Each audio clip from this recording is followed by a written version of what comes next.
आदाब दोस्तों। 1949 में एक किताब छपी सेकंड सेक्स के नाम से, जिसे पॉप ने वेटिकन सिटी ने गुनाह करार दिया। लेकिन फिर ऐसा क्या हुआ कि ये किताब दुनिया की 70 ज़बानों में पब्लिश हुई। आइए इसे समझने की कोशिश करते हैं।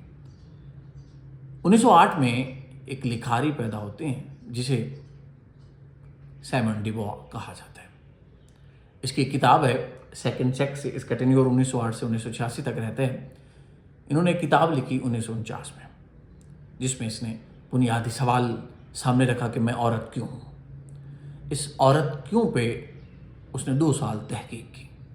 इस तहकीक के बाद उसने अपने नज़रियात और ख़ुद से जो कुछ उसे तहकीक में मिला, जवाब की सूरत में किताब में लिखा, जिस पे वेटिकन सिटी जो क्रिश्चियनिटी का मरकज़ है, उसने सख्त रद्द-ए-अमल का मुज़ाहरा किया और इस किताब को बैन कर दिया। आइए समझने की कोशिश करते हैं कि आखिर इस किताब में ऐसा क्या था कि वेटिकन सिटी ने उसे बैन किया। आइए उसके इनकलाबी नज़रियात को जानने की कोशिश करते हैं। अगर इसके पहले नुक्ते पे बात करें तो वो है one is not born rather become a women, यानी औरत पैदा होते हुए औरत नहीं होती, बाद में उसे औरत बनाया जाता है। यानी मुआशरा उसे पिंक कपड़े पहना के, गुड़िया बना के, उसे कमज़ोर नाजुक बनाकर उसे औरत बना देता है। यानी ये समाज तय करता है कि उसे क्या बनना है। यानी उसको हयादार बना दिया जाता है, उसको फैमिली की इज़्ज़त बना दिया जाता है, उसके सामने अपने ख़ानदान की सारी तहजीब सकाफ़त के तौर पे उसके सामने रखी जाती है, उसे बना दिया जाता है। यानी वो साइमन डिबॉ कहना ये चाह रही थी कि औरत बुनियादी तौर पे इंसान पैदा होती है, उसको जेंडर डिस्क्रिमिनेशन में ये जेंडर डिस्ट्रीब्यूशन उसका समाज करता है, उसका घर करता है, उसका ख़ानदान करता है। वो कहना ये चाह रही थी कि औरत को इंसानी तनाज़ुर में देखना चाहिए, औरत को जेंडर डिस्क्रिमिनेशन या उसके यानी आज़ाई या जिस्मानी साख्त के तौर पे उसे नहीं देखना चाहिए। वो कोई इतनी नरमो नाजुक नहीं है कि दुनिया का बोझ ना उठा सके। दूसरा उसका नुक्ता था कि औरत को हमेशा अदर कहा जाता है। मसलन मर्द बाय डिफ़ॉल्ट डॉक्टर है, इंजीनियर है, अफसर है, साइंसदान है, लेकिन अगर हम औरत को देखें तो वो लेडी डॉक्टर है, लेडी प्रोफेसर है। यानी उसके साथ खुद मुआशरा या समाज या वो धरती जिसमें वो रहती है, वो खुद ब खुद अदर के तसव्वुर में उसे लाती है। यानी जब डॉक्टर है तो फिर लेडी का क्या फ़ायदा, जब प्रोफेसर है तो लेडी प्रोफेसर का क्या फ़ायदा। यानी वो बताना ये चाह रही थी कि उसे उसके काम की वजह से, जिस तरह से मर्द को बाय डिफ़ॉल्ट उसके काम की वजह से, उसके प्रोफेशन की वजह से जाना पहचाना जाता है, तो औरत को क्यों नहीं। यानी ये वो बुनियादी सवाल था, बुनियादी नुक्ता था जो उसने उठाया था कि औरत को जिस तरह से बाकी दूसरे इंसानों की बाय प्रोफेशन उनकी पहचान है, तो औरत की भी ऐसी होनी चाहिए। अगर हम मौजूदा समाज में देखें तो ऐसा हो नहीं रहा। ये सच है औरत को सेकंड सेक्स समझा जाता है, ये सच है औरत को अदर समझा जाता है, जबकि होना ये चाहिए कि उसकी फीचर्स, उसके काम की वजह से उसकी पहचान होनी चाहिए। साइमन डिबॉ जो तीसरा अहम नुक्ता उठाती है, मिथ ऑफ इंटरनल फेमिनिन, यानी औरत को हमेशा ममता, सब्र, कुर्बानी, निस्वानियत में रखा गया है। मर्द उसे ये तो सब्र या उसे कुर्बान के तौर पे लेता है, जबकि ऐसा नहीं है। औरत हमेशा साबिर नहीं रही। वो बताना ये चाह रही है, वो कहना ये चाह रही है कि औरत सालिम भी रही है, औरत हुक्मरान भी रही है। जब हुक्मरान है, बादशाह है, तो वो जुल्म भी करेगी।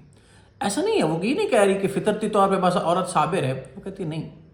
अगर हम एशियाई तनाज़ुर में देखें तो हिंदुस्तान में रज़िया सुल्ताना का किरदार हमारे सामने है। यानी उसमें वो सल्तनत की वारिस थी, तो सल्तनत की वारिस है तो उसका मतलब वो जुल्म भी करती होगी, वो साबिर नहीं रही होगी। तो बताने का मकसद साइमन डिबॉ का ये था कि औरत हमेशा साबिर नहीं रहती। ये कोई उसकी नेचुरली फितरती तौर पे बॉय बॉर्न उसकी खसूसियत नहीं है कि भाई हमेशा उसने ही सब्र करना है।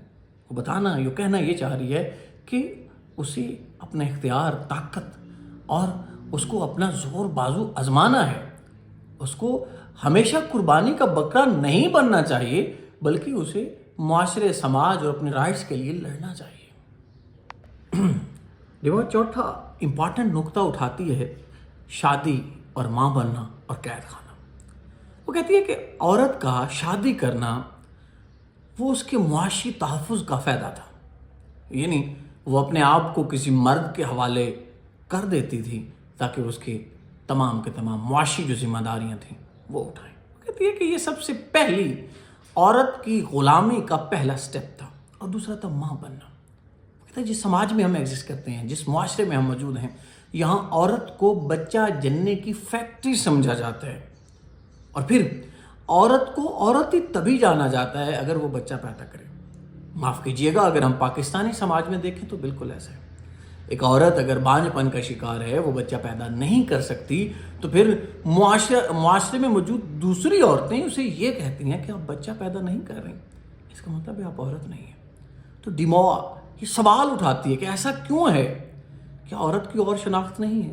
کیا اس کی کوئی اور پہچان نہیں ہے؟ کیا انسان ہونا اس کے لیے کافی نہیں ہے؟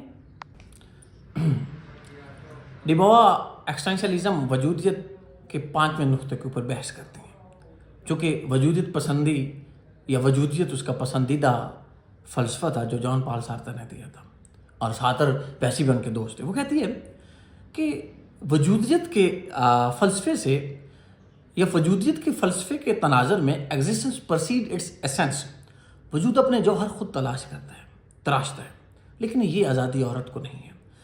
عورت کے بارے میں ہمیشہ اس کی زندگی کا، اس کے وجود کا، اس کے ایسنس کا جو فیصلہ ہے وہ دوسرا انسان کرتا ہے، وہ مرد کرتا ہے، وہ سماج کرتا ہے، وہ معاشرہ کرتا ہے، یعنی وہ محکومے میں رہ کے اس کی زندگی کے، اس کے جوہر کے یا اس کے متعلق جتنے بھی فیصلے ہیں وہ دوسرے لوگ کرتے ہیں۔ اس نے سوال اٹھایا کہ عورت کو یہ آزادی کیوں نہیں ہے؟ ان 5 نکات پہ اس نے بحث کی ہے۔ اگر ہم ان 5 کو دیکھیں، پھر جدید دنیا کے تناظر میں موجودہ ایشیائی، مڈل ایسٹ یا دنیا بھر کی عورتوں کو دیکھیں تو آج بھی وہ انہی 5 نکات کے حصار میں ہیں۔ آج بھی عورت محکوم ہے، آج بھی عورت قید خانے میں ہے، آج بھی عورت فریڈم آف رائٹس سے بہت پرے ہے، آج بھی ایجوکیشن سے بہت پرے ہے۔ آپ پاکستان، ہندوستان یا دوسرے تمام ممالک میں عورت کی محکومی دیکھ سکتے ہیں۔ آج بھی عورتوں کے متعلق فیصلے جرگوں میں ہوتے ہیں، کبھی ونی کر دی جاتی ہے، کبھی کوئی اوباش نوجوان اس کے در پہ، اس کے گھر پہ جا کے غگ صرف فائر کر دیتا ہے، اور ہمیشہ وہ کمروں میں، وہ گھروں میں، حصار میں، قید خانے میں رہتی ہے۔ عورت کو آزادی ملنی چاہیے، عورت کو سیکنڈ سیکس نہیں جاننا چاہیے، عورت کو انسان سمجھنا چاہیے۔